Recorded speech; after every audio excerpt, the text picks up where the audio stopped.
सभी किसान भाइयों को नमस्कार।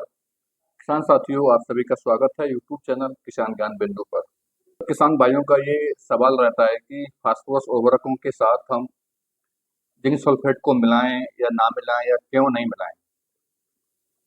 इस तरह के सवाल किसान भाइयों के मन में आते रहते हैं।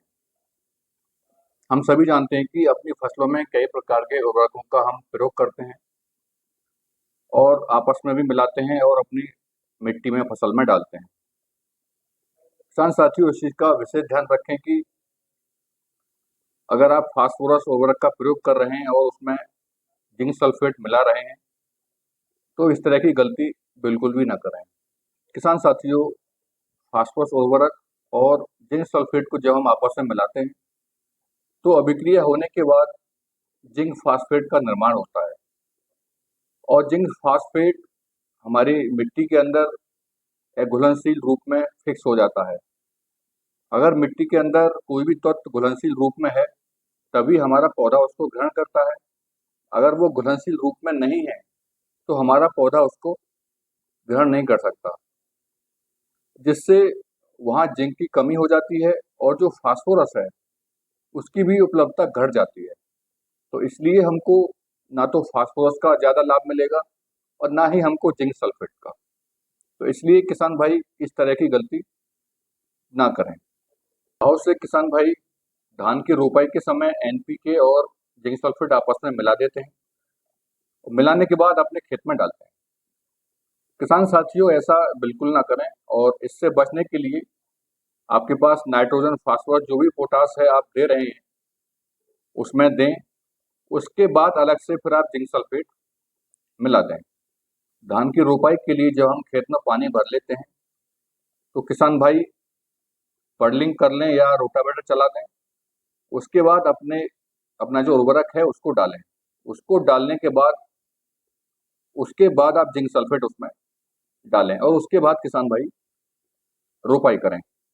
किसान साथियों, जिंक सल्फेट दो तरह का आता है, एक तो 21% वाला और एक 33% वाला। 21% वाले को हम हेप्टाहाइड्रेट और जो 33% वाला है उसको मोनोहाइड्रेट बोलते हैं। अगर आप 21% वाला प्रयोग कर रहे हैं तो किसान साथी 10 केजी प्रति एकड़ मात्रा रोपाई करने से पहले किसान भाई डालें या रोपाई के समय। और अगर आप 33% वाला यूज कर रहे हैं तो किसान साथी 6 केजी प्रति एकड़ आप उसमें यूज करें। अगर आपका खेत कम है या ज़्यादा है उसके हिसाब से किसान भाई डोज निश्चित करें और सही डोज उसमें डालें।